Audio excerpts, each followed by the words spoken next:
ছেলে আমার মস্ত মানুষ, মস্ত অফিসার, মস্ত ফ্ল্যাটে যায় না দেখা এপারে ওপার, নানান রকম জিনিস আর আসবাব দামি দামি, সবচেয়ে কম দামি ছিলাম একে মাত্র আমি। ছেলের আবার আমার প্রতি অগাধ সম্ভ্রম, আমার ঠিকানা তাই বৃদ্ধাশ্রম। ঠিক কিনা? বৃদ্ধাশ্রমে মারে পাঠায়, বাবারে পাঠায়, মারে মশাই কামড়ায়, বাপেরে মশাই কামড়ায়, কিন্তু মাজারে যে মশারি দিয়ে আসে এরকম বেয়াদব ডাকাত আছে না নাই? ঈমান হতে হবে শিরক মুক্ত। ঠিক কিনা? আপনার ঈমান যদি শিরকের সাথে যুক্ত হয়, ওই ঈমান কোনো কাজে দিবে? জোরে বলেন। হাদিসে কুদসিতে আল্লাহ তাআলা বললেন, গোলাম, ইয়া ইবাদি লাউ আতাইতানি বিকরাবিল আরদি খাতায়া, কিয়ামতের দিন যদি পাহাড় পরিমাণ গুনাহ, জমিন পরিমাণ গুনাহ নিয়ে আমার কাছে তুমি হাজির হয়ে যাও, আর ওই গুনার ভিতরে যদি শিরকের গুনাহ না থাকে, তাহলে আমি আল্লাহ পাহাড় পরিমাণ দয়া আর ক্ষমা নিয়ে তোমার কাছে হাজির হয়ে যাব। এজন্য ঈমান হতে হবে শিরক মুক্ত। শিরক থাকতে পারবে না। চিল্লা এখন ঠিক কিনা? এই শিরকটা বড় ভয়ঙ্কর। এটা এইডসের চেয়েও ভয়ঙ্কর, ক্যান্সারের চেয়েও ভয়ঙ্কর। ক্যান্সারের অ্যান্সার আছে, শিরকের কোনো অ্যান্সার নাই। লাইন আশরাকতা লা ইয়াহবাতান্না আমালুক ওয়া লা তাকুনান্না মিনাল খাসিরিন। যদি শিরক করে ফেলো, তোমার সব আমলগুলোকে বাতিল করে দিবে কে? এজন্য আমরা যখন নামাজে দাঁড়াই, আল্লাহ বলে নামাজ পরে পড়বি, আগে বল শিরক করস নাকি। আমরা বলি ওয়াজ্জাহাতু ওয়াজহিয়া লিল্লাযী ফাতারাস সামাওয়াতি ওয়াল আরদা হানিফা ওয়া মা আনা মিনাল মুশরিকিন। আল্লাহ শিরক করি না। সুবহানাল্লাহ পড়েন। আবার যখন হজে যাই, আল্লাহ বলে হজ পরে করবি, আগে বল শিরক করস কিনা। আমরা বলি লাব্বাইক আল্লাহুম্মা লাব্বাইক লাব্বাইক লা শারীকা লাক। আল্লাহ শিরক করি না। এজন্য শিরক করলে আপনি শেষ। ক্যান্সারের অ্যান্সার আছে, শিরকের কোনো অ্যান্সার নাই। বিশ্বনবী শিরকের ব্যাপারে বলেছেন যে আখফা মিন দাবিবিন নামাল, পিঁপড়ার গুটি গুটি পায়ের চেয়েও আরো ছোট্ট পায়ে, এটা ভাইরাসের মতো দেহের ভেতরে ঢুকে। কম্পিউটারে ভাইরাস অ্যাটাক করে না? কি দিতে হয়? অ্যান্টিভাইরাস দিতে হয়। এই ভাইরাসের মতো শিরক গুটি গুটি পায়ে আপনার দেহে প্রবেশ করে আপনার ঈমান, আপনার আমল, আপনার সব নেক আমলগুলোকে বরবাদ করে দিবে। চিল্লা এখন ঠিক কিনা? এজন্য শিরকের সাথে আমাদের কোনো সম্পর্ক নাই। ঈমান হতে হবে শিরক মুক্ত। 2 নম্বর স্লোগান দিয়েছেন আমল। আমল হতে হবে বিষ্ণু ঈসা ইসলামের পন্থায়। মন গড়া কোনো আমল করলে সেটা আল্লাহর কাছে কবুল হবে না। আমা আতাকুমুর রাসূলু ফাখুযুহু ওয়া মা নাহাকুম আনহু ফান্তাহু। বিশ্বনবী যেটা নিয়ে এসেছে সেটাকে আঁকড়ে ধরো, ক্লিং ইট আপ। আর বিশ্বনবী যেটা থেকে বারণ করেছে সেটা থেকে দূরে থাকো। বিশ্বনবী যা এনেছেন তাতে রহমত আর বরকত বেশি না কম? এজন্য বিশ্বনবীর সুন্নাহ আছে, যেখানে বরকত আছে। আজকে মেডিকেল সায়েন্টিস্টরা তারা রিসার্চ করে পাচ্ছে বিশ্বনবী যত সুন্নাহর কথা বলে গিয়েছেন ওটার মধ্যে বরকত বেশি। বিশ্বনবী মেসওয়াকের কথা বলেছেন, এই মেসওয়াকে 1000 ধরনের বরকত। আল্লাহু আকবার। বিশ্বনবী পারফিউমের কথা বলেছে, আতর ব্যবহারের কথা বলেছে। এজন্য বিশ্বনবী যে সুন্নাহগুলোর কথা বলেছে এগুলো আমরা আমল করব। মন গড়া কোনো পদ্ধতিতে আমল করা যাবে না। ঈমান হতে হবে শিরক মুক্ত, আর আমল হতে হবে বিশ্বনবীর পন্থায়। ঠিক কিনা? 3 নম্বর আপনাদের স্লোগান হচ্ছে জিকির। জিকির হবে একজনের, তিনি কে? অন্তরে বসাইতে হবে একজনকে, তিনি কে? অনেকে অন্তরে আল্লাহরে না বসাইয়া আয়নারে বসাইতে চায়। আয়না বসাইয়া দে মোর কলবের ভিতর বাবারে। আছে না নাই? দয়াল বাবা কেল্লা কাবা হেনারে কারিগর, আয়না বসাইয়া দে মোর কলবের ভিতর। বলে বলে বলে কলবে আয়না বসাবেন না আল্লাহর জিকির বসাবেন? আরো জোরে বলেন, কি বসাবেন? এই দেহের সবচেয়ে দামি অঙ্গ হচ্ছে আপনার কলব। কলবের চেয়ে দামি অঙ্গ আর হতে পারে না। আলা ইন্না ফিল জাসাদি লা মুদগা ইদা সালুহাত সালুহাল জাসাদু কুল্লু ওয়া ইদা ফাসাদাত ফাসাদাল জাসাদু কুল্লু আলা ওয়া হিয়াল কলব। বিশ্বনবী বললেন, দেহে একটা গোশতের টুকরা আছে, এই গোশতের টুকরাটা সবচেয়ে দামি টুকরা। এই টুকরাটা যদি ভালো হয়ে যায়, পুরো দেহটা ভালো হয়ে যায়। এই টুকরাটা যদি নষ্ট হয়ে যায়, পুরো দেহটা নষ্ট হয়ে যায়। সেটার নাম হচ্ছে কলব। সেটার নাম কি? এজন্য কলবের ভেতরে জিকির বসাবেন কার? আলা বিযিকরিল্লাহি তাতমাইন্নুল কুলুব। পৃথিবীর কোন জিনিস দিয়ে আপনার কলব ঠান্ডা হবে না, একজনের জিকির ছাড়া। তিনি কে? আল্লাহ। আপনাদের মাদ্রাসার 4 নাম্বার স্লোগান হচ্ছে দুরুদ। বিশ্বনবীর উপর দুরুদ পড়ার দরকার আছে না নাই? একবার দুরুদ পড়লে তার 10টা গুনাহ মাফ করে কে? তার মর্যাদা 10 স্টেপ বাড়ায় দেয় কে? এজন্য বিশ্বনবী সাল্লাল্লাহু আলাইহি ওয়াসাল্লামের উপর দুরুদ পড়তে হবে। আল্লাহ তৌফিক দান করুন। মাজার নিয়ে ব্যবসায়ী দেশে আছে না নাই? হক্কানি পীর আউলিয়া ইকরাম যারা, তাদের সাথে আমাদের কোনো দুঃসম্পর্ক নাই, বিরোধিতা নাই, তাদের সাথে আমাদের সুসম্পর্ক। কিন্তু ইসলামকে পুঁজি করে যারা মাজার ব্যবসা করে, ভণ্ডামি করে, তাদের সাথে ইসলামের কোনো সম্পর্ক নাই। নামাজ কালাম পড়ে না, ইবলিশ শয়তানের নানা, ধর্মের একখান খুঁটি ধইরা কয়দিন করবা হয়রানি। ভণ্ডামি ভণ্ডামি ভণ্ডামি, ছাইড়া দে ভণ্ডামি। দো দিল বান্দা কালমা চোর, না পায় শ্মশান না পায় ঘর, দিন থাকিতে আইরে পথে ছাইড়া দে ভণ্ডামি। ভণ্ডামি ভণ্ডামি ভণ্ডামি, ছাইড়া দে ভণ্ডামি। ঠিক কিনা? এই ভণ্ডামি বাংলাদেশে আছে না নাই? লাল সালু নীল সালু আছে না নাই? মাজারের উপরে মশারি আছে না নাই? কত বড় ডাকাত মাজারে মশারি দেয়। দেখবেন ওর বাপেরে মশাই খায়, ওর মায়েরে মশাই খায়, ওর বাপেরে ওর মারে ও রেখে দিয়ে আসছে বৃদ্ধাশ্রমে। চিল্লায় বলেন ঠিক কিনা? ছেলে আমার মস্ত মানুষ, মস্ত অফিসার, মস্ত ফ্ল্যাটে যায় না দেখা এ পারে ও পার, নানান রকম জিনিস আর আসবাব দামি দামি, সবচেয়ে কম দামি ছিলাম একে মাত্র আমি। ছেলের আবার আমার প্রতি অগাধ সম্ভ্রম, আমার ঠিকানা তাই বৃদ্ধাশ্রম। ঠিক কিনা? বৃদ্ধাশ্রমে মারে পাঠায়, বাবারে পাঠায়, মারে মশাই কামড়ায়, বাপেরে মশাই কামড়ায়, কিন্তু মাজারে যায় মশারি দিয়ে আসে। এরকম বেয়াদব ডাকাত আছে না নাই? বিশ্বনবী মসজিদে নববীর মিম্বারের প্রথম স্টেপে উঠলেন, বললেন আমিন। দ্বিতীয় স্টেপে উঠলেন, বললেন আমিন। তৃতীয় স্টেপে উঠলেন, বললেন আমিন। সাহাবারা বললেন ইয়া রাসূলুল্লাহ, 3 বার আমিন বললেন, কেন বললেন? আমরা তো কিছু বুঝলাম না।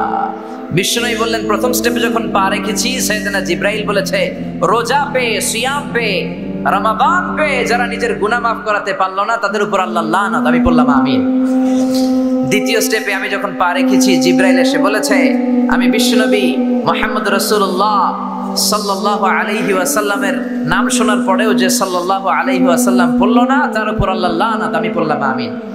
তৃতীয় স্টেপে যখন আমি বিশ্বনবী পা রেখেছি, জিব্রাইল এসে বলল, ও নবী, মাতা পিতা একজনকে কিংবা দুজনকে বৃদ্ধা অবস্থায় পেয়েও যারা তাদের খেদমত করে, তাদের দোয়া নিয়ে জান্নাতি হতে পারলো না, তাদের উপর আল্লাহ লানত। আমি বিশ্বনবী পড়েছি আমিন। এজন্য মাতা পিতার খেদমতের দরকার আছে না নাই? আর মাজারে মশারি দেয়া যাবে না। চিল্লা এখন ঠিক কিনা? মাজারের সাথে ইসলামের কোনো সম্পর্ক।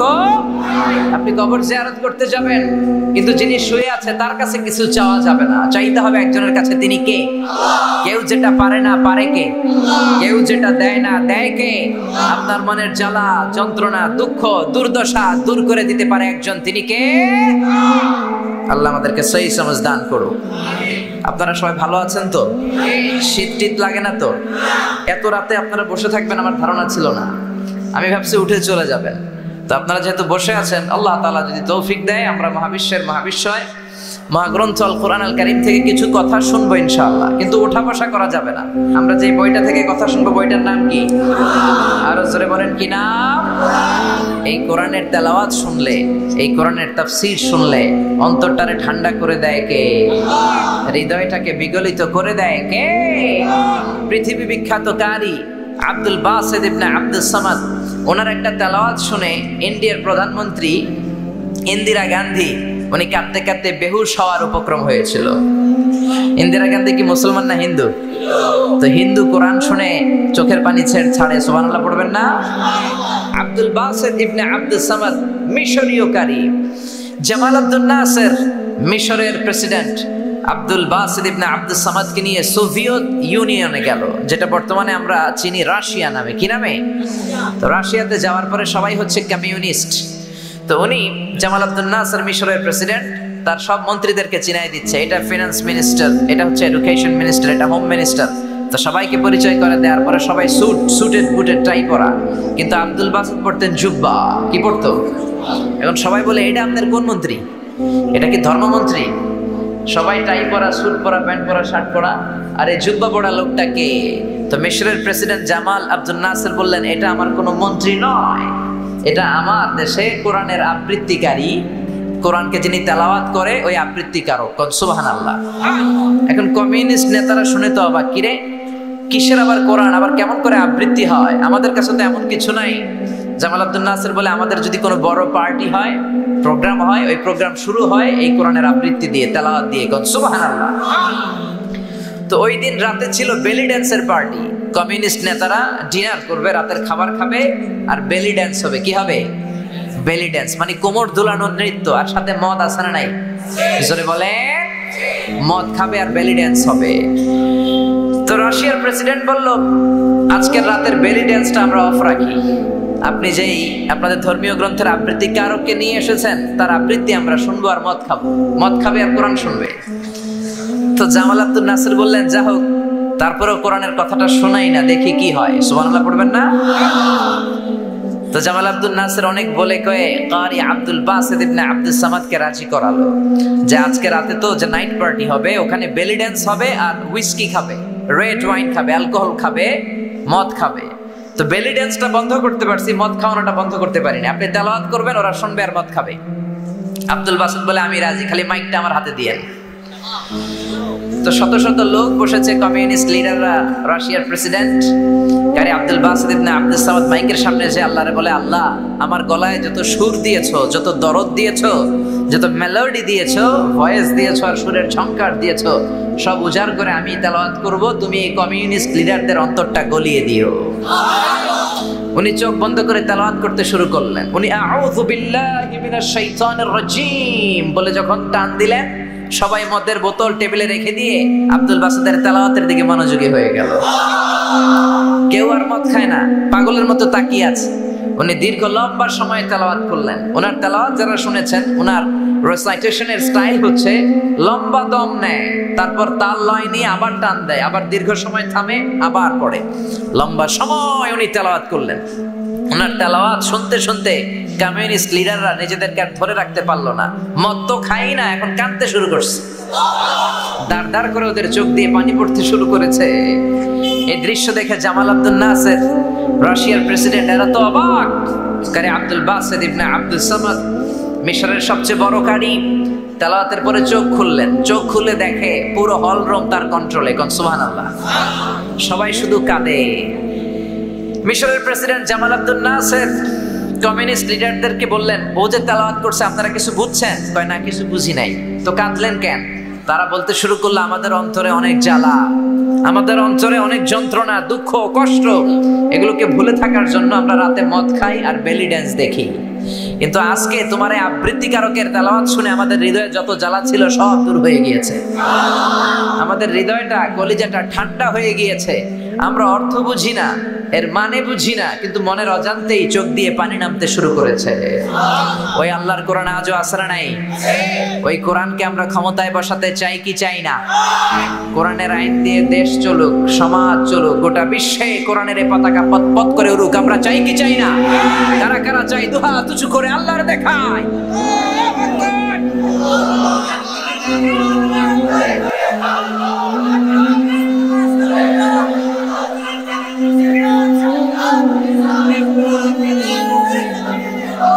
আল্লাহ আমাদের স্লোগানকে তুমি কবুল করো। কোরআনের জন্য ভালোবাসাকে তুমি আমাদের নাজাতের ওসিলা বানাও। যে কোরআনের কারণে কমিউনিস্টরা কাঁদে, ওই কোরআন আজও আসরা নাই। এই কোরআন হচ্ছে আপনার জীবনের সব সমস্যার সমাধান করে দিবে। কোরআন কখনো জট পাকায় না, জট খুলে। কোরআন হচ্ছে it's a problem solving methodology. এটা আপনার প্রবলেম, সমস্যাকে সমাধান করে দিবে। It's not a problem creating methodology. Quran কখনো সমস্যা তৈরি করে না, কোরআন কখনো ঝামেলা পাকায় না, কোরআন কখনো জট লাগায় না, জট খুলে সব সমস্যার সমাধান দিতে পারে। সমাধান চাও যদি জীবনে মরণে, ফিরে যাও খুঁজে নাও, চোখ রাখো কোরআনে। পড়েন সবাই, সমাধান ফিরে যাও খুঁজে নাও, চোখ রাখো কোরআনে। If you want the solution this দুনিয়ায় নাখিরা, go back, have a look to the holy কোরআনে। ঠিক না? এজন্য কোরআন, কোরআনের জন্য ভালোবাসাকে তুমি আমাদের নাজাতের ওসিলা বানাও। যে কোরআনের কারণে কমিউনিস্টরা কাঁদে, ওই কোরআন আজও আসরা নাই। এই কোরআন হচ্ছে আপনার জীবনের সব সমস্যার সমাধান করে দিবে। কোরআন কখনো জট পাকায় না, কোরআন কখনো ঝামেলা পাকায় না, কোরআন কখনো জট লাগায় না, জট খুলে সব সমস্যার সমাধান দিতে পারে। সমাধান চাও যদি জীবনে মরণে, ফিরে যাও খুঁজে নাও, চোখ রাখো কোরআনে। সমাধানের বার্তা নিয়ে পায়গাম নিয়ে বসে আছে। সেই পায়গাম আমাদেরকে গ্রহণ করতে হবে, কোরআনকে বুঝতে হবে, পড়তে হবে, ধরতে হবে, কোরআনের জন্য মরতে হবে। চিল্লায় এখন ঠিক কিনা? আমরা আল কোরআন আল কারীমের সূরাতু আন-নাসর থেকে কিছু কথা শুনবো। অনেক রাত, খুব লম্বা চূড়া আলোচনার সুযোগ নাই, খুব অল্প করে কিছু কথা, জরুরি কথা আপনাদের খেদমতে শেয়ার করে আমরা একসাথে বিদায় নিব। চিল্লায় পড়েন ইনশাআল্লাহ। তার আগে এই মাঠটাকে কাঁপিয়ে আমার সাথে সাথে 3টা তাকবীর পড়তে হবে। রাজি আছেন তো? রাজি আছেন সবাই? পড়েন পড়েন। লিল্লাহি তাকবীর, লিল্লাহি তাকবীর, লিল্লাহি তাকবীর। সূরাতু আন-নাসর মুখস্থ আছে না নাই? কার কার মুখস্থ নাই দেখি? সবার আছে, সুবহানাল্লাহ কইবেন না? কোরআনের এই শেষের দিকের সূরাগুলো, 30তম পারার ছোট্ট ছোট্ট সূরাগুলো আমাদের সবার মুখস্থ। আর এগুলো মুখস্থ হয় মনের অজান্তে। কে কবে মুখস্থ করছি বলতে পারবো না। আব্বার হাত ধরে, দাদার হাত ধরে, নানার হাত ধরে, মসজিদে যেতে যেতে, মাহফিলে যেতে যেতে, হুজুরের মুখ থেকে শুনতে শুনতে কবে যে মুখস্থ হয়েছে আমরা নিজেরাও জানি না। সূরা ফাতিহা কার কবে মুখস্থ হয়েছে কইতে পারবেন? জোরে বলেন। সূরা নসর এরকম, সূরা ইখলাস এরকম, সূরাতু আল কাউসার এটাও এরকম। এই ছোট্ট সূরাগুলো কবে যে আমরা মুখস্থ করে ফেলছি। মসজিদে ঢুকলেই আল্লাহ কিছু সূরা আমাদেরকে গিফট দেয়, ঠিক কিনা? মসজিদে ঢুকলেই কিছু সূরা গিফট পাওয়া যায়। যেমন এই সূরাতুল কাউসার, সূরাতুন নাসর, সূরাতুল ইখলাস, এই সূরাগুলো মসজিদে ঢুকলেই আল্লাহ আমাদের অন্তরের ভিতরে ঢুকায় দেয়। চিল্লায় বলেন ঠিক কিনা? এই সূরাতুন আন-নাসর এটা মাদানী সূরা, মাত্র 3টা আয়াত আছে এই সূরার ভিতরে। কয়টা? আর জোরে বলেন কয়টা? নাসর মানে সাহায্য, নাসর মানে বিজয়। সাহায্য আর বিজয় দান করে একজন, তিনি কে? বদরের যুদ্ধে আমরা জয়লাভ করলাম আমাদের নিজেদের শক্তিতে, আমাদের নিজেদের সৈন্যবাহিনী দিয়ে, আমাদের ক্ষমতায়। সেদিন আমাদেরকে সাহায্য করেছিল কে? উহুদের যুদ্ধে আমাদেরকে সাহায্য করেছিল কে? হুনাইনের প্রান্তরে আমাদেরকে সাহায্য করেছিল কে? 1971 সালে পাক হানাদার বাহিনীকে আমরা হারালাম, সাহায্য করেছিল কে? কিন্তু আল্লাহ যে সাহায্য করছে এটা আমাদের মুখ দিয়ে বেরই হতে চায় না। 21শে ফেব্রুয়ারি, 16ই ডিসেম্বর, 26শে মার্চ খালি আমরা বলি আমরা তোমাদের ভুলবো না, ঠিক কিনা? আমরা মুক্তিযোদ্ধাদের ভুলবো না। যতদিন আমার লাল সবুজের পতাকা থাকে, যতদিন আমার বাংলাদেশ নামক ভূখণ্ডটা পৃথিবীর বুকে থাকে, মুক্তিযোদ্ধাদের জন্য আমাদের দোয়া ছাড়া নেই। আমরা কোনোদিন তাদেরকে ভুলবো না। তাদের জন্য আমাদের শ্রদ্ধা, প্রাণ ভরা ভালোবাসার দোয়া ছাড়া নাই। কিন্তু ওই দিন শুধু মুক্তিযোদ্ধাদের গুণগান করলে চলবে না, প্রশংসা করতে হবে কার? এক সাগরের রক্তের বিনিময়ে বাংলার স্বাধীনতা দিলেন যিনি, আল্লাহ তোমাকে ভুলবো না, আল্লাহ তোমাকে ভুলবো না, ঠিক কিনা? যে আল্লাহ আমাদেরকে বিজয় দিলেন, যে আল্লাহ আমাদের হাতে স্বাধীনতা দিলেন, 9 মাস রক্তক্ষয়ী যুদ্ধের পরে যে আল্লাহ আমাদেরকে লাল সবুজের পতাকা দিলেন, ওই আল্লাহরে আমরা ভুলবো না, ঠিক কিনা?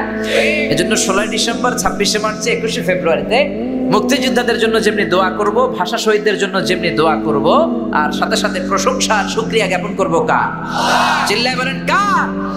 কিন্তু মাইক পেলে আমরা বলি যুদ্ধ করে আমরা বিজয় ছিনিয়ে এনেছি, আমরা বীরের জাতি, আমরা সাহসী জাতি। কিন্তু আল্লাহ যে আমাদের হাতে বিজয় তুলে দিলেন, ওই শুকরিয়া আমাদের মধ্যে নাই, ঠিক কিনা?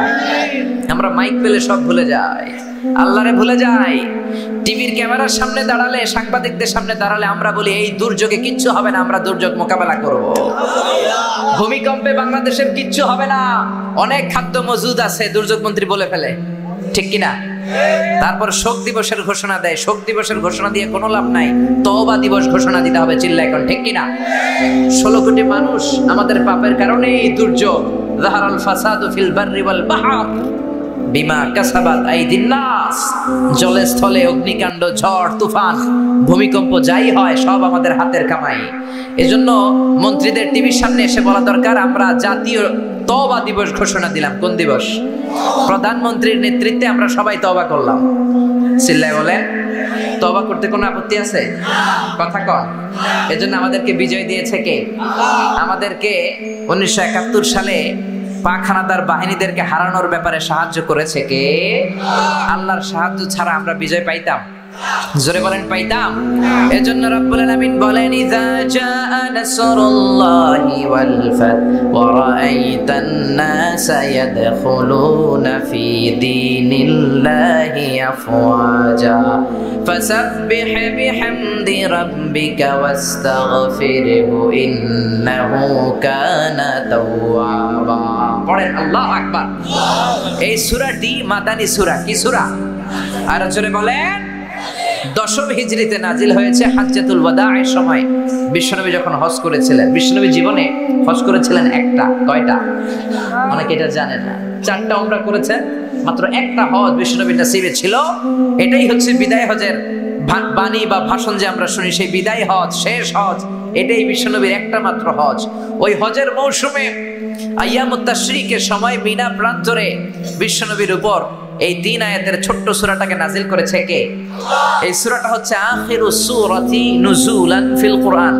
কোরআনের সর্বশেষ নাজিল হওয়া পূর্ণাঙ্গ সূরা। কোরআনের সর্বপ্রথম নাজিল হওয়া পূর্ণাঙ্গ সূরা হচ্ছে সূরাতুল ফাতিহা। কোন সূরা? আর কোরআনের সর্বশেষ নাজিল হওয়া পূর্ণাঙ্গ সূরা হচ্ছে সূরাতুন নাসর। চিল্লায়ে পড়েন আল্লাহু আকবার।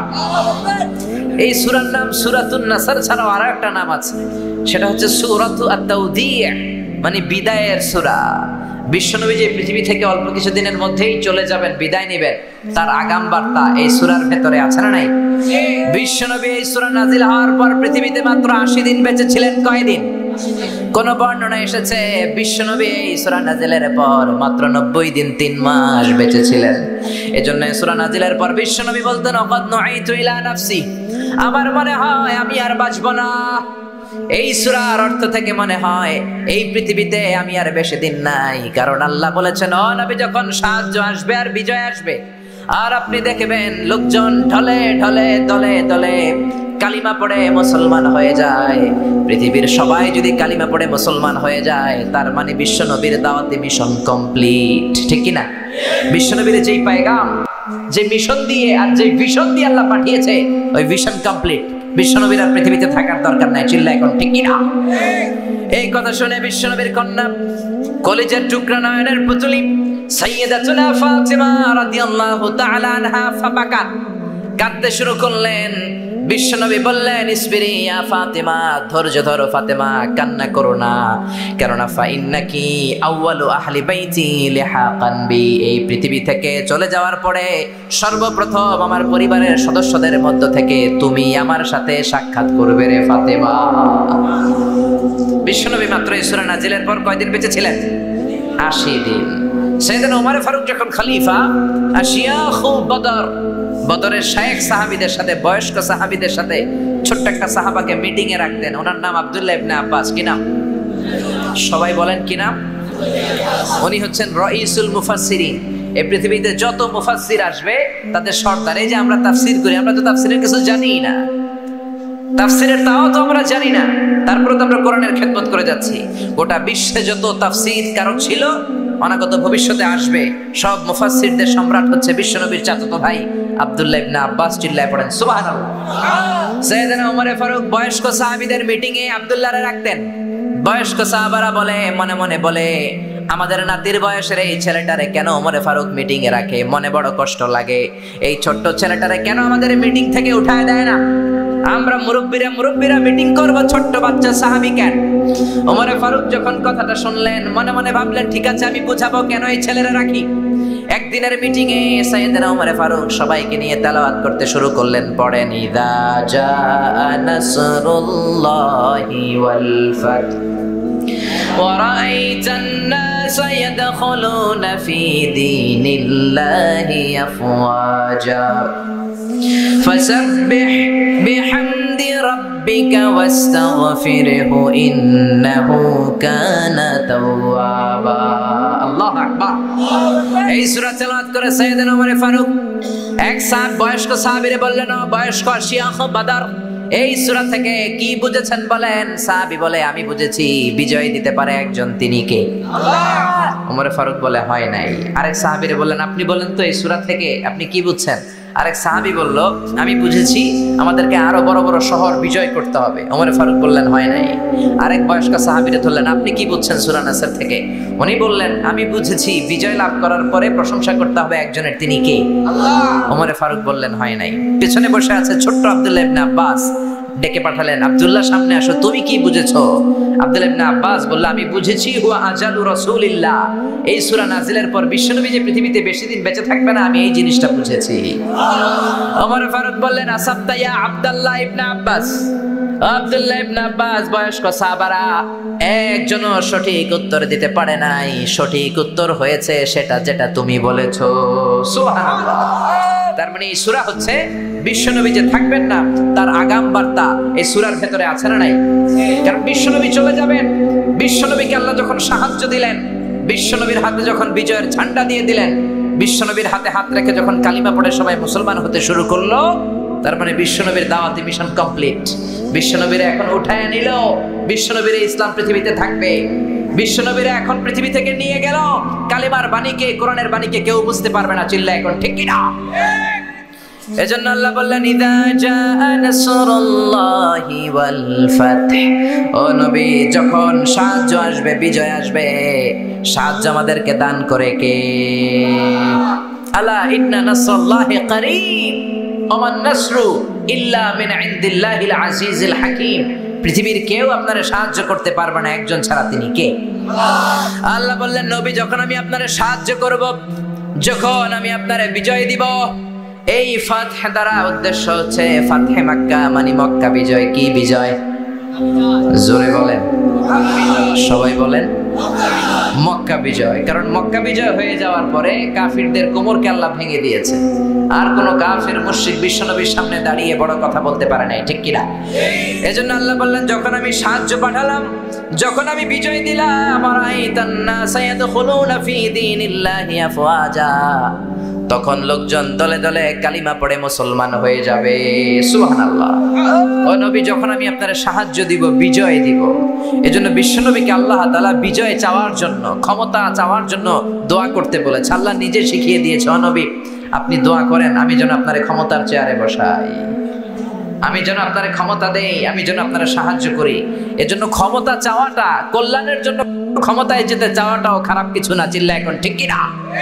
এজন্য বিশ্বনবী দোয়া করতেন, ওয়াজআলনি মিল্লাতুনকা সুলতানান নাসীরা, ও আল্লাহ আপনি আমারে বিজয়ী শক্তি দেন, সাহায্যকারী শক্তি দেন, ক্ষমতার মসনদে বসিয়ে দেন। কারণ ক্ষমতার মসনদে বসালে আমি কোরআনকে গোটা বিশ্বের মানুষের উপরে কায়েম করে দেব, ঠিক কি না? এজন্য বিশ্বনবী বলতেন, ইন্নাল্লাহা লা ইয়াযাউ বিসুলতান মা লা ইয়াযাউ বিল কোরআন। আল্লাহ মাঝে মাঝে ক্ষমতার প্রয়োগে সমাজে এমন কিছু করান যেটা কোরআন দিয়ে করানো যায় না। চিল্লা এখন ঠিক কিনা? আমরা জীবন নামাজের ওয়াজ করব, কিন্তু সবাই নামাজি হবে না। কিন্তু প্রধানমন্ত্রী শেখ হাসিনা যদি ঘোষণা করে, আমিও আজকে থেকে নামাজি হয়ে গেলাম, 17 কোটি মানুষ আপনারাও নামাজি হয়ে যান, কালকে থেকে যদি কেউ নামাজ বাদ দেয়, আজীবনের জন্য কারাদণ্ড, 10 লক্ষ টাকা করে জরিমানা, আর প্রত্যেক ওয়াক্তের জন্য 5টা করে ব্যাট। একটা করে বেনামাজি থাকবে বাংলার জমিনে? কোনো জেলায়, কোনো থানায়, কোনো গ্রামে, কোনো মহল্লায়, কোনো পাড়ায়, কোনো বাড়িতে কোনো বেনামাজি থাকবে? চিল্লায় বলেন, থাকবে? আমরা আজীবন ওয়াজ করলেও আপনারা নামাজি হবেন না। নসিব যাদের ভালো তারা হবেন, কিন্তু বাকিরা বেনামাজি। তার মানে সবকিছু ওয়াজ দিয়ে হয় না। মাইরের দরকার আছে না নাই? ক্ষমতার দরকার আছে না নাই? অমিয়া বড় বড় আল্লাহর ওলিরা, আলেম ওলামারা বাংলার জমিনে সুদের বিরুদ্ধে ওয়াজ করেছে, মদের বিরুদ্ধে ওয়াজ করেছে, আমরাও করব, কিন্তু আজ মদ আছে না নাই? জোরে বলেন। খতিব ওবায়দুল হক সাহেব কত বড় খতিব ছিল বাইতুল মুকাররমের, উনি সুদের বিরুদ্ধে, মদের বিরুদ্ধে ওয়াজ করতে করতে মরে গেলেন, কিন্তু মদ মরে নাই, সুদ মরে নাই। মুফতি ফজলুল হক আমিনী কত বড় মুফতি ছিলেন, ওয়াজ করতে করতে মদের বিরুদ্ধে, সুদের বিরুদ্ধে ওয়াজ করতে করতে উনি মরে গেলেন, কিন্তু সুদ মরে নাই। বড় বড় আল্লাহর ওলিরা, চরমনায়ের পীর সাহেব, আগের পীর সাহেব, সারসিনার আগের পীর সাহেব, আড়াইবাড়ির পীর সাহেবরা মদের বিরুদ্ধে ওয়াজ করেছে। আমার নানা ভাই আড়াইবাড়ির পীর সাহেব, উনি মদের বিরুদ্ধে ওয়াজ করতে করতে মরে যাবে, কিন্তু মদ মরবে না। আমি আজারি মদ আর সুদের বিরুদ্ধে ওয়াজ করতে করতে আমিও মরে যাবো, কিন্তু সুদ মরবে না। কারণ আইন প্রতিষ্ঠা করে যেটাকে সমাজে চালু করা হয়, ওইটা ওয়াজে মরে না, ওইটা আরেকটা আইন দিয়ে দমন করতে হয়। চিল্লায় বলেন ঠিক কিনা? এজন্য কোরআনের পক্ষে আইন বানানোর জন্য মসনদে, সংসদে কোরআন ঢোকানোর দরকার আছে না নাই? ওয়াজ দিয়ে সুদ মরে না, মদ মরে না। মদ মারতে মানতে হলে কোরআনকে মসনদে বসাতে হবে। এজন্য বিশ্বনবী বললেন ওয়াজআলনি মিন লাদুনকা সুলতানান নাসীরা, ও আল্লাহ আপনি আমারে ক্ষমতা দেন যাতে ক্ষমতা পেয়ে কোরআনের রাজকে আমি সমাজে চালু করে দিতে পারি। ঠিক কি না? এজন্য আল্লাহ বললেন ওয়ারাআইতান নাসা ইয়াদখুলুনা ফি দীনিল্লাহি আফওয়াজা, ও নবী আপনি দেখবেন আপনারা যখন আমি ক্ষমতার মসনদে বসাবো, ক্ষমতার চেয়ারে বসাবো, আর ওই ক্ষমতা দিয়ে যখন আপনি কোরআনকে এস্টাবলিশ করবেন, লোকজন দলে দলে ঢলে ঢলে বাঁধ ভাঙা জোয়ারের মতো কালিমা পড়ে পড়ে সবাই মুসলমান হয়ে যাবে। ঠিক কি না? কোরআনের এই অগ্রযাত্রা, ইসলামের এই অগ্রযাত্রা পৃথিবীর কেউ ঠেকাতে পারবে?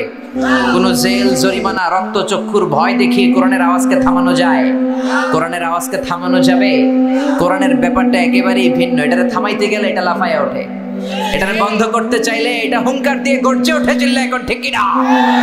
কোরআনের আওয়াজকে বন্ধ করা যায় না, কোরআনের এই শিক্ষাকে বন্ধ করে দেওয়া যাবে না। এক জায়গায় আপনি কোরআনকে বন্ধ করতে চাইবেন, কোরআনকে স্তব্ধ করতে চাইবেন, অন্যান্য জায়গায় কোরআন গর্জে উঠবে। চিল্লা এখন ঠিক কিনা? এজন্য ঢলে ঢলে বানের পানির মতো লোকজন কালিমা পড়ে মুসলমান হতে শুরু করেছে। এই নিউজগুলো আমরা অনেকে জানি না।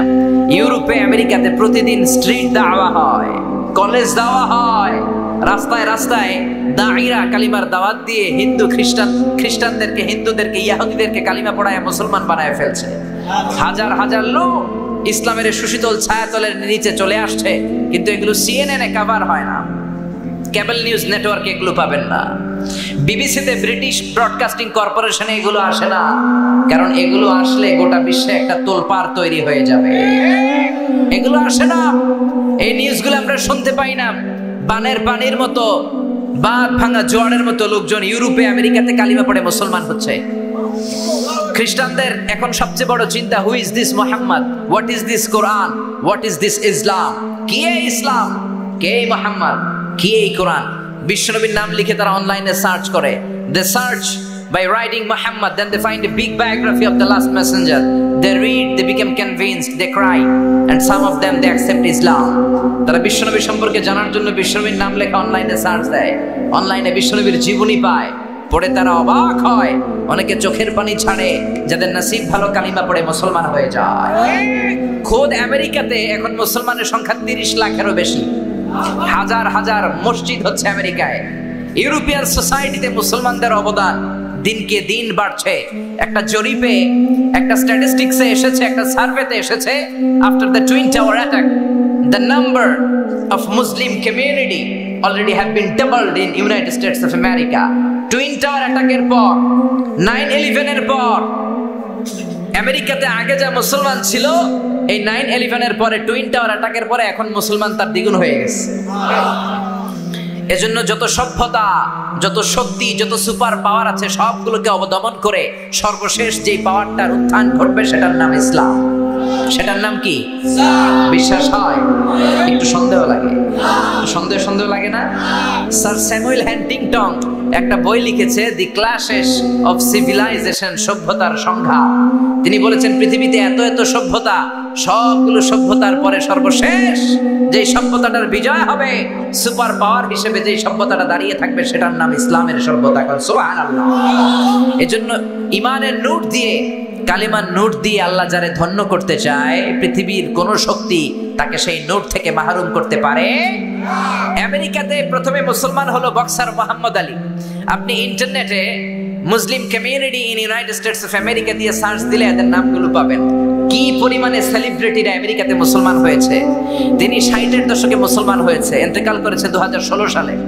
এরপরে মুসলমান হয়েছে নীল আর্মস্ট্রং, যিনি প্রথম চাঁদে গিয়েছিলেন। এডউইন অলড্রিন আর মাইকেল কলিন্সকে নিয়ে চাঁদে নেমে দেখে চাঁদের এই মাথা থেকে ওই মাথাটা ফাটা।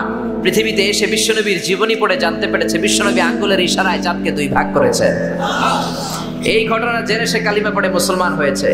তার মুসলমান হওয়ার পরে আমেরিকাতে মুসলমান হওয়ার হিড়িক লেগেছে। দলে দলে সেলিব্রিটিরা কালিমা পড়তে লাগলো।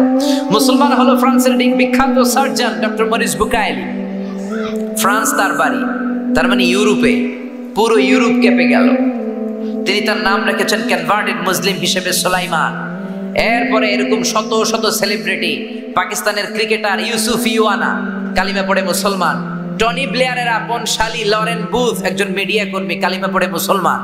নেলসন ম্যান্ডেলার আপন নাতি দক্ষিণ আফ্রিকার প্রেসিডেন্টের নাতি কালিমা পড়ে মুসলমান। পপ স্টার আমেরিকার মাইকেল জ্যাকসন কালিমা পড়ে মুসলমান। ইন্ডিয়ার তামিল নায়িকা মানুকি রেহা মারাতিরাজ কালিমা পড়ে মুসলমান। সুবহানাল্লাহ কইবেন না? নাম রেখেছে রাহিমা। এরকম হাজার হাজার লোক কালিমা পড়ে মুসলমান হয়ে যাচ্ছে। এজন্য ইসলামের বিরুদ্ধে ষড়যন্ত্র করে জেল জরিমানার ভয় দেখে ইসলামের অগ্রযাত্রাকে ঠেকিয়ে রাখা যাবে না। চিল্লায় এখন ঠিক কিনা? আল্লাহ বললেন ইউরিদুনা লিইউতফিউ নূরাল্লাহি বিআফওয়াহিহিম ওয়াল্লাহু মুতিম্মু নূরিহি ওয়ালাউ কারিহাল মুশরিকুন। ইসলাম বিরোধীরা, কোরআন বিরোধীরা তারা চায় তাদের মুখের ফুৎকারে কোরআনের বাতি, ইসলামের বাতিকে নিভিয়ে দিবে। আল্লাহ বললেন ও গোলাম শোনো, ইসলামের বাতিকে নিভিয়ে দেয়া এত সহজ নয়। আমি কিয়ামত পর্যন্ত রব্বুল আলামিন নিজেই ইসলামের বাতিকে জ্বালিয়ে রাখবো। গত 10 বছরে আপনি সার্ভে করলে দেখবেন বাংলাদেশে তাফসীর মাহফিলের সংখ্যা বেড়েছে না কমেছে? দাড়িওয়ালার সংখ্যা বেড়েছে না কমেছে? কোরআনের প্রতি প্রেম, আগ্রহ আর ভালোবাসা বেড়েছে না কমেছে? মুফাসসিরদের উপর আগ্রাসনের কারণে তাফসীর মাহফিল বন্ধ হয়েছে? এক মুফাসসির কারাগারে, লক্ষ মুফাসসির ঘরে ঘরে, চিল্লায় এখন ঠিক কিনা? এক মুফাসসিরকে নিষিদ্ধ করলে আরো 10 মুফাসসির আল্লাহ জমিনে পয়দা করে দিয়েছে। এক জায়গায় কথা বলার সুযোগ বন্ধ হয়েছে, আরো 10টা রাস্তা উন্মুক্ত হয়েছে। এজন্য ইসলামের অগ্রযাত্রা, কোরআনের অগ্রযাত্রাকে বন্ধ করা এত সোজা না। ইসলামের হেফাজতের দায়িত্ব স্বয়ং নিয়েছে কে? এজন্য রাব্বুল আলামিন বলেন ওয়ারাআইতান নাসা ইয়াদখুলুনা ফি দীনিল্লাহি আফওয়াজা। ও নবী, আপনি দেখবেন দলে দলে, ঢলে ঢলে, বাঁধ ভাঙা জোয়ারের মতো লোকজন কালিমা পড়ে মুসলমান হয়ে যায়। সুবহানাল্লাহ পড়েন। অবাক করা কাণ্ড যে ইউরোপে, আমেরিকাতে, গোটা মুসলিম বিশ্বে এত অধপতনের পরেও তারা কেন কালিমা পড়ে মুসলমান হয়? আমরা হচ্ছি সুপার পোর, সবচেয়ে দরিদ্র, সবচেয়ে নির্যাতিত, নিষ্পেষিত একটা জাতি। আমাদের কোনো সেন্ট্রাল লিডারশিপ নাই। মিয়ানমারে আম করে মাইরা ভর্তা বানাইতেছে, ধমক দিবে এরকম ধমক দেওয়ার মতো নেতাটাও নাই, ঠিক কিনা? তারপরে ইসলামের অগ্রযাত্রা অব্যাহত আছে না নাই? কেন মুসলমান হচ্ছে লোকজন? কেন কালিমা পড়ে ইসলামের সুশীতল ছায়ার ভেতরে আসছে? এর কারণ ইসলামকে আল্লাহ এত ইউনিক, আনপ্যারালাল, এত সমৃদ্ধ এবং বিবেক সুলভ, জীবন ঘনিষ্ঠ ধর্ম হিসেবে এই পৃথিবীতে পাঠিয়েছেন। ইসলাম নিয়ে কেউ যদি অ্যানালাইসিস করে, গবেষণা করে, সে যদি বুদ্ধিমান হয়, সে কালিমা পড়ে মুসলমান হয়ে যায়। চিল্লা এখন ঠিক কিনা? ইসলামকে আল্লাহ কিছু খাসায়েস দিয়েছে, আনপ্যারালাল বৈশিষ্ট্য দিয়েছে, যেগুলো পৃথিবীর কোন ধর্মের ভেতরে নাই। সুবহানাল্লাহ পড়েন। আপনি এক এক ধর্মের ভেতরে এক এক ধরনের অসারতা পাবেন। সব ধর্মের প্রতি আমি শ্রদ্ধা রেখেই বলছি, কোন ধর্মের ব্যাপারে আমাদের অ্যালার্জি নাই, কারণ আপনি কোন ধর্ম চুজ করবেন এটা আপনার পার্সোনাল ইস্যু। কিন্তু সব ধর্মের উপর শ্রদ্ধা রেখে বলছি, ইসলাম ধর্মের মতো এত জীবন ঘনিষ্ঠ, এত জীবন সমৃদ্ধ ধর্ম পৃথিবীতে আর দ্বিতীয়টা নাই, ঠিক কিনা? আপনি খ্রিস্ট ধর্মে যান, ওরা শুধু এক বিবাহকে জায়েজ করেছে, একজন পুরুষ শুধু একটা বিয়ে করতে পারবে, ওই স্ত্রী মূল্যে আর একটা। কিন্তু ইসলাম 4টা স্ত্রীকে একসাথে রাখার অনুমতি দিয়েছে। চিল্লা এখন ঠিক কিনা? আপনি ইহুদি হতে চান, ইহুদি হতে পারবেন না। বাই বর্ন আপনাকে ইহুদি হতে হবে। আপনার মা যদি ইহুদি না হয়, আপনি ইহুদি হতে পারবেন না। কিন্তু সব ইহুদি, হিন্দু, খ্রিস্টানের জন্য আমাদের ইসলামের দুয়ার উন্মুক্ত আছে না নাই? হিন্দু ধর্মে একটা নিয়ম ছিল যে স্বামী যদি মারা যেত, তার বউ বেঁচে থাকলে বউকেও আগুনে পোড়ানো হতো।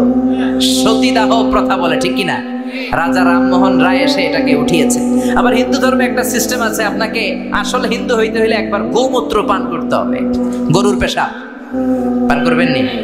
1 কোটি, 2 কোটি টাকা দিলে 3 কোটি, গোটা পৃথিবীটাও যদি আমাদেরকে দিয়ে দাও, আমরা গরুর পেশাব খাবো না। চিল্লা এখন ঠিক কিনা?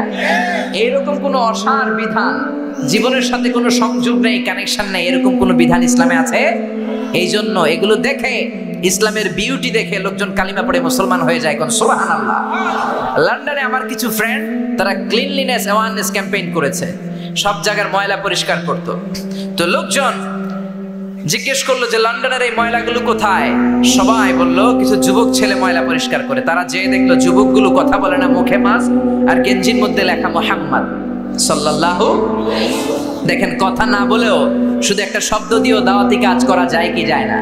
চিল্লায় বলেন। এই বিশ্বনবীর নাম দেখে দেখে, কোরআনের নাম শুনে শুনে তাদের দ্বারা ইনফ্লুয়েন্সড হয়ে হয়ে লন্ডন শহরের অনেক যুবক কালিমা পড়ে মুসলমান হয়েছে। সুবহানাল্লাহ। এজন্য রব্বুল আলামিন বলেন, ইসলামকে আমি এমন ভাবে নীতি সমৃদ্ধ করেছি, আহকাম সমৃদ্ধ করেছি, ইসলাম ছাড়া পৃথিবীর অন্য কোন ধর্মে এত সৌন্দর্য নাই। সুবহানাল্লাহ। ইসলামের প্রথম সৌন্দর্য হচ্ছে এটা রব্বানি, আল্লাহ প্রদত্ত ধর্ম। এটা মানব মস্তিষ্ক প্রসূত কোনো ধর্ম নয়, এটা মানুষের বিবেক দিয়ে বানানো ধর্ম নয়। এই ধর্মকে সরাসরি আসমান থেকে নাজিল করেছে কে? খ্রিস্টানরাও কিন্তু আল্লাহরে মানে, কিন্তু তারা শিরক করে ফেলে। এজন্য যারা বিদেশে যাওয়ার জন্য ডলার কিনেছিলেন, দেখবেন ডলারের পেছনে লেখা ইন গড উই ট্রাস্ট, আমরা গডে বিশ্বাসী। খ্রিস্টানরা কিন্তু নাস্তিক না। নাস্তিকরা পৃথিবীতে সবচেয়ে কপাল পোড়া, কারণ ওদের কান্নাকাটি করার কোনো জায়গা নাই, ঠিক কিনা? নাস্তিকের চেয়ে হিন্দু ভালো, কারণ তারা মূর্তির সামনে যে কান্নাকাটি করার সুযোগ আছে না নাই? নাস্তিকের চেয়ে ইহুদি ভালো, কারণ তারা সিনাগগে যে পূজা করে। নাস্তিকের চেয়ে খ্রিস্টান ভালো, কারণ তারা জেসাস খ্রাইস্টের কাছে যেয়ে যায়। আমরা মসজিদে যে কার কাছে যাই, কিন্তু নাস্তিকরা কার কাছে যায়? জোরে বলেন, জোরে বলেন। ওদের চাওয়ার কোনো জায়গা আছে? এজন্য নাস্তিক হওয়া যাবে। ইউনাইটেড স্টেটস অফ আমেরিকার জনগণরা কিন্তু নাস্তিক নয়, ওরা খ্রিস্টান। প্রোটেস্ট্যান্ট, অর্থোডক্স আর রোমান ক্যাথলিক, এই তিনটা মাযহাব ওদের। আমাদের মাযহাব কয়টা? হানাফি, শাফিঈ, মালিকি, হাম্বলি। আর ওদের হচ্ছে রোমান ক্যাথলিক, প্রোটেস্ট্যান্ট, আর একটা হচ্ছে অর্থোডক্স। ওরাও আল্লাহরে বিশ্বাস করে, কিন্তু শিরক করে ফেলে। ট্রিনিটি, ওই যে শিরক করা যাবে না, ওরা ট্রিনিটিতে বিশ্বাসী। আরবিতে বলে তাসলিস, ত্রিত্ববাদ। ওরা বলে আল্লাহর ছেলে হচ্ছে ঈসা আর তার ওয়াইফ হচ্ছে মারিয়াম। এই কথা বলে সব গুলাই ফেলছে। চিল্লায় বলেন ঠিক কিনা? আল্লাহ বলে ইসলামের প্রথম সৌন্দর্য এটা রব্বানি ধর্ম। পৃথিবীর কোন মানুষের মন মস্তিষ্ক প্রসূত কোন কথা দিয়ে কোরআন চলে না, ইসলাম চলে না। ইসলাম চলে একজনের কথাই, তিনি কে? আল্লাহ। এই জন্য কবরে গেলে প্রথম প্রশ্ন, মার রব্বুক, তোমার রব আছে কিনা ওইটা জিজ্ঞেস করা হবে। আপনি যদি বলেন আমি জানি না আমার রব কে, মায়ের আছে না নাই? মাটিতে না পিঠে? আপনাকে সাহস নিয়ে ফেরেশতাদের সামনে জবাব দিতে হবে, আল্লাহ আমার রব। জোরে, আল্লাহ আমার রব, এই রবি আমার সব, দমে দমে তনু মনে তারি অনুভব। আল্লাহ আমার রব, এই রবি আমার সব। চিল্লায় পড়েন আল্লাহু আকবার। এখন অনেকে প্রশ্ন করতে পারে, হুজুর খ্রিস্ট ধর্ম এটাও তো আল্লাহ পাঠিয়েছে, কথা ঠিক। ইহুদি ধর্ম এটাও তো আল্লাহ পাঠিয়েছে, এই কথাও ঠিক। কিন্তু উত্তর হচ্ছে, খ্রিস্ট ধর্মের যে স্ক্রিপচার, রিলিজিয়াস বুক, এটাকে তারা অক্ষুণ্ণ রাখতে পারে নাই। দে ডিস্টর্টেড দেয়ার রিলিজিয়াস স্ক্রিপচার। তারা তাদের ইনজিলকে পরিবর্তন করেছে। আল্লাহ তাআলা সাইয়েদনা ঈসা আলাইহিস সালামের উপর যে ইনজিল পাঠিয়েছিল পৃথিবীতে, এখন কি ওই ইনজিল অবশিষ্ট আছে? জোরে বলেন। কিচ্ছু অবশিষ্ট নেই। আমি নিজে ইনজিল পড়েছি, আমি ধর্মতত্ত্বের ছাত্র। আল আজহার ইউনিভার্সিটিতে ম্যাথিউ, লুক, গসপেল, বাইবেলের শ্লোকগুলো আমাদেরকে পড়তে হয়েছে। আল্লাহ তাওরাত কিতাব পাঠিয়েছিলেন তুর পাহাড়ের উপর সাইয়েদনা মুসার কাছে। ওই তুর পাহাড়েও আমি 2 বার উঠেছি। ইহুদিবাদও আল্লাহ পাঠিয়েছে, খ্রিস্টবাদও আল্লাহ পাঠিয়েছে, কিন্তু তাদের কিতাব তাওরাত আর ইনজিল তারা আল্লাহর পাঠানো কিতাবের মতো রাখে নাই। যার যেমন মন চায় ওইরকম কথা ঢুকিয়েছে। চিল্লা এখন ঠিক কিনা? কিন্তু 1500 বছরের ব্যবধানে আল্লাহর কোরআনের 6666 আয়াতের একটা আয়াতেরও পরিবর্তন ঘটেছে? একটা জেড জবরের কোনো পরিবর্তন হয়েছে?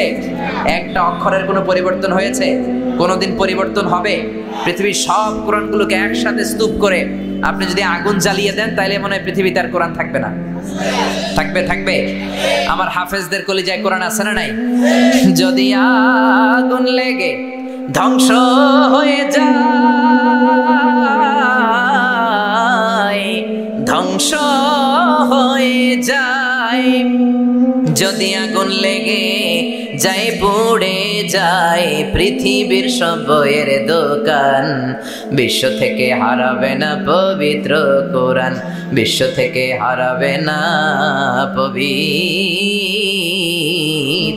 কোরআন। পড়েন আল্লাহু আকবার। এজন্য আগুন জ্বালিয়ে দিয়ে পৃথিবীর থেকে কোরআনকে নিশ্চিহ্ন করে দেয়া যাবে না। আমাদের হাফেজ ভাইদের সেনার ভেতরে, কলিজার ভেতরে কোরআনের আয়াতগুলোকে সংরক্ষিত করে দিয়েছে কে? এজন্য এই ধর্মের ইউনিকনেস হচ্ছে আল্লাহ স্বয়ং নিজেই এই ধর্মের যে কিতাব কোরআনকে হেফাজত করছে, এই ধর্মকে হেফাজত করছে, তাই পৃথিবীর কোনো শক্তি বা অপশক্তি কিংবা পরাশক্তি ইসলামের কিচ্ছু করতে পারবে না। চিল্লায় এখন ঠিক কিনা? এই ধর্মের দ্বিতীয় ইউনিকনেস হচ্ছে আল ইনসানিয়া, এটা মানবতার ধর্ম। ইসলাম বলে সবার উপরে মানুষ সত্য, তাহার উপরে নাই। চিল্লায় পড়েন আল্লাহু আকবার। আবার রব্বুল আলামিন বললেন ওয়ালাকাদ কাররামনা বানি আদম, আমি বনি আদমকে আশরাফুল মাখলুকাত বানিয়ে সম্মান দিয়েছি। ফামান শাআ ফালইউমিন ওয়া মান শাআ ফালইয়াকফুর, যার মন চায় কালিমা পড়বা, যার মন চায় কালিমা পড়বা না, কোনো জোরাজুরি লা ইকরাহা ফিদ্দিন। বিশ্বনবী যখন কোন এলাকায় যেতেন তিনটা প্রস্তাব দিতেন, এক হচ্ছে আসলিম তাসলাম, কালিমা পড়ো শান্তিতে রাখবে কে? আল্লাহ। কালিমা পড়বা না, খ্রিস্টান থেকে যাবা, থাকো, আমাদেরকে ট্যাক্স দিবা, আমরা তোমাদেরকে নিরাপত্তা দিব। কালিমাও পড়বো না, খ্রিস্টান থেকে ট্যাক্সও দিবা না, তাহলে আমার তলোয়ার তোমাদের আর আমার মাঝে ফায়সালা করে দিবে। চিল্লায় বলেন ঠিক কিনা? এজন্য ইসলাম হলো মানবতার ধর্ম। বিশ্বনবী একটা লাশ দেখে দাঁড়ায় গেলেন, সাহাবী বললেন ইন্নাহু ইয়াহুদি। ও নবী, আপনি দাঁড়ায় গেলেন কেন? লাশটা তো মুসলমানের লাশ নয়, ইহুদির লাশ। কার লাশ? জোরে বলেন।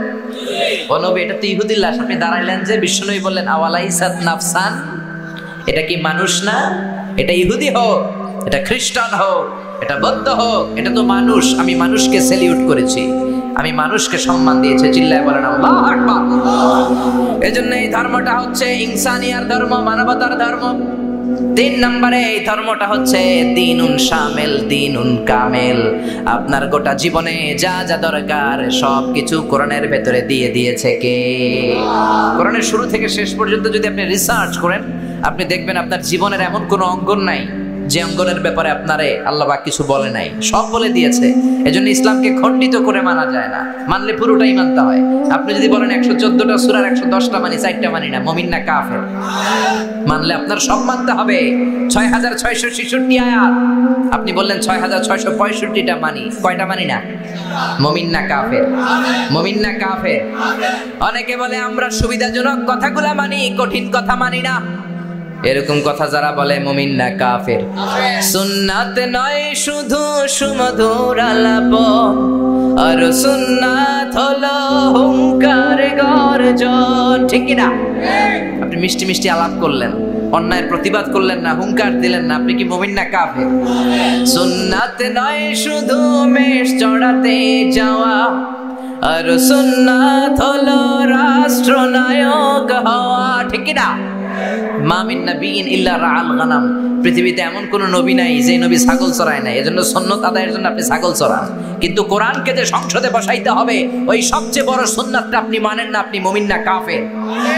সুন্নাত নয় শুধু পাগড়ি মাথায় দেয়া, আর সুন্নাত হলো অন্যায় বাধা দেয়া। ঠিক কি না? পাগড়ি মাথায় দিয়ে সুন্নাত আদায় করতেছেন, সমাজের অন্যায়ের ব্যাপারে আপনি নিশ্চুপ। আসাকিতু আনিল হাক্কি শায়তানুন আখরাস, অন্যায় দেখে বাতিল দেখে যে চুপ থাকে ওইটা হইলো বোবা শয়তান। চিল্লায় এখন ঠিক কি না? আপনি পাগড়ি মাথায় দিয়ে সুন্নাত আদায় করতেছেন, কিন্তু অন্যায় দেখে বাধা দেন না, মুমিন না কাফের? সুন্নাত নয় শুধু পাগড়ি মাথায় দেয়া, আর সুন্নাত হলো অন্যায় বাধা দেয়া। মোহাব্বতে তার সুদিনের সাথী তুমি, দুর্দিনেও তার পাশে থাকো কি? আরো কিছু সুন্নাত আছে তুমি জানো কি? জানলেও জীবনে কখনো তা মানো কি? সুন্নাত নয় শুধু দাওয়াতের মেহমান, খালি দাওয়াত খাইবেন সুন্নাত হয়ে গেল? হ্যাঁ, সুন্নাত নয় শুধু খাওয়া শেষে মধুপান, মিলাদের পর গরম গরম জিলাপি, সুন্নাত শেষ নাকি? আরো কিছু সুন্নাত আছে তুমি জানো কি? জানলেও জীবনে কখনো তা মানো কি? চিল্লায় বলেন ঠিক কিনা? এজন্য রব্বুল আলামিন বলেন গোলাম মানলে পুরোটাই মানবা, তাইলে তোমারে পাক্কা মুমিন বানায় দিবে কে? এই ইসলামের আরেকটা অনন্য বৈশিষ্ট্য হচ্ছে ইসলাম মানা সোজা। ইসলাম মানা কঠিন না সহজ?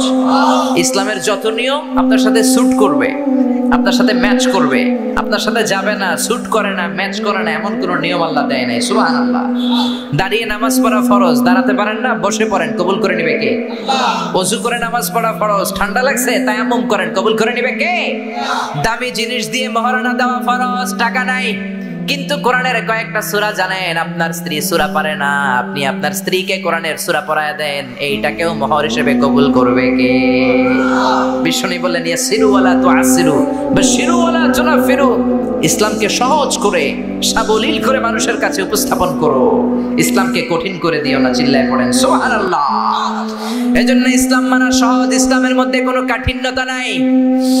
বিশ্বনবী বললেন ইদা জাআল ইশা ওয়াল আশা ফাকদ্দিমুল আশা ক্বাবলাল ইশা, এশার আশা যদি একসাথে আসে, রাতের নামাজ মানে এশার নামাজকে আরবিতে বলে এশা, আরবিতে কি বলে? আর রাতের খাবারে বলে আশা। রাতের খাবারে কি বলে? বিশ্বনবী বললেন এশা আর আশা এই দুইটা যদি একসাথে আসে, ফাকদ্দিমুল আশা ক্বাবলাল ইশা, এশার নামাজের আগে আগে আশা খাইয়া নিও, মানে রাতের খাবার খাইয়া নিও। সুবহানাল্লাহ কইবেন না? এশার আজানও হচ্ছে, আবার বিরিয়ানির প্যাকেটও চলে আসছে, গরম গরম বিরিয়ানি, কি করবেন? আগে খাবেন, কারণ না খেয়ে নামাজে দাঁড়ালে বিরিয়ানির চিন্তা আছে না নাই? হ্যাঁ, আমার প্যাকেট নিয়ে কেউ চুরি করে নিয়ে যায়, না জানি আমার ভাগে ছোট প্যাকেট পরে, টেনশন আছে না নাই?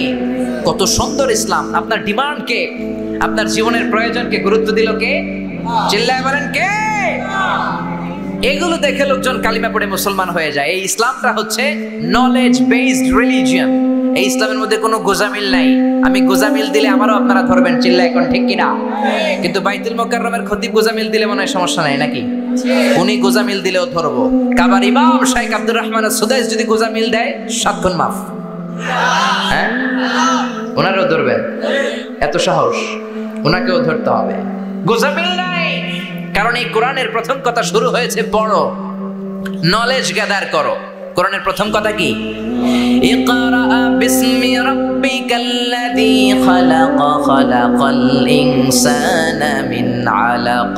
আল কোরআনের প্রথম বাণী পড়ো, আল হাদিসে নবীর কথা পড়ো। আল কোরআনের প্রথম বাণী পড়ো, আল হাদিসে নবীর কথা পড়ো। পড়ে পড়ে শিখো, শিখে শিখে তুমি তোমার নিজের জীবন গড়ো। ঠিক কিনা? Knowledge based. আল্লাহ কোরআনের প্রথমেই বলে নাই নামাজ পড়, যাকাত দে, জিকির কর। কোরআনের প্রথমে কি বলেছে? কোরআনের প্রথম কথা হলো পড়ো, তাহলে পড়লেই জানতে পারবেন, পড়লেই বাঁচতে পারবেন। বাঁচতে হলে পড়তে হবে, বাঁচতে হলে কি করতে হবে? ইসলামের মধ্যে কোনো গোজামিল নাই। আবার ইসলাম হচ্ছে দ্বীনুস সালাম, শান্তির ধর্ম। বিশ্বনবী যখন কোন রাজা বাদশাদের কাছে তাওহীদের দাওয়াত দিতেন, ইসলামের দাওয়াত দিতেন, প্রথম কথা থাকতো আসলিম তাসলাম, ইসলাম মানো তোমাদেরকে শান্তি দিবে কে? এজন্য ইসলামের গ্রিটিংস, সম্বোধন পদ্ধতি, কারোর সাথে দেখা হলে আমরা এই শান্তির পয়গাম পৌঁছাই। শান্তির পয়গাম হচ্ছে সালাম। শান্তির পয়গাম কি? এটা তো 21শে ফেব্রুয়ারি। যারা ভাষা শহীদ তাদের জন্য আমাদের সালাম আছে না নাই? সালাম সালাম হাজারে সালাম, সকল শহীদ স্মরণে আমার হৃদয়ে রেখে যেতে চাই তাদের স্মৃতির চরণে। পড়েন আমিন। আল্লাহ যাররা পরিমাণ ঈমান নিয়ে যে মুক্তিযোদ্ধা ভাইয়েরা, ভাষা শহীদরা কবরে চলে গেল, তাদের কবরটাকে তুমি জান্নাতের বাগান বানিয়ে দিবে। আর জোরে পড়েন আমিন। এজন্য আল্লাহ বললেন ওয়ারাআইতান নাসা ইয়াদখুলুনা ফি দীনিল্লাহি আফওয়াজা। ও নবী, আপনি দেখবেন দলে দলে লোকজন কালিমা পড়ে মুসলমান হয়ে যায়। কেউ ইসলামের এই অগ্রযাত্রাকে ঠেকে রাখতে পারবে নাকি বুশ পারবে? ডোনাল্ড ট্রাম্প, বারাক ওবামা, পৃথিবীর কোন মহাশক্তি কোরআনের আওয়াজকে, ইসলামের অগ্রযাত্রাকে থামাই দিতে পারবে? এজন্য রব্বুল আলামিন বললেন নবী, আপনি দেখবেন লোকজন কালিমা পড়ে মুসলমান হয়ে যায়, ইসলামের ছায়া তলে চলে আসছে, ইসলামের বিজয় নিশ্চিত হয়ে যাচ্ছে। বিজয় যখন চলে আসবে তখন কোন কর্মসূচি পালন করবেন সেই কথাও সূরা নাসরে আছে না নাই? বিজয় চলে আসছে, গোটা বিশ্বে কালিমার পতাকা পতপত করে উঠছে। বিজয়ের পরে কি করবেন? আল্লাহ বলে দিলেন, পৃথিবীতে যত যুদ্ধের পরে বিজয় হয়েছে, দেখবেন বিজিত এলাকার উপর নারকীয় তাণ্ডব আছে না নাই? এলাকাগুলোর ঘরবাড়ি ধ্বংস করে দেওয়া হয়, নারীগুলোকে গণধর্ষণ করা হয়, লুটপাট করা হয়, পুরো দেশটাকে সরকার করে দেওয়া হয়। আল্লাহ বললেন খবরদার, ইসলামের বিজয় যখন আসে কি করবা আগে থেকে আমি বলে দিচ্ছি। ফাসাব্বিহ বিহামদি রাব্বিকা ওয়াস্তাগফিরহু ইন্নাহু কানা তাওয়াবা। যখন বিজয় আসবে তখন প্রশংসা করবা কার? শুধু মুক্তিযোদ্ধাদের গুণগান গাবা না, মুক্তিযোদ্ধাদের গুণগানের সাথে সাথে পাশাপাশি আল্লাহর শুকরিয়া করার দরকার আছে না নাই? ফাসাব্বিহ বিহামদি রাব্বিকা ওয়াস্তাগফিরহু ইন্নাহু কানা তাওয়াবা। বিজয় আসলে মাথাটা নত করে শুকরিয়া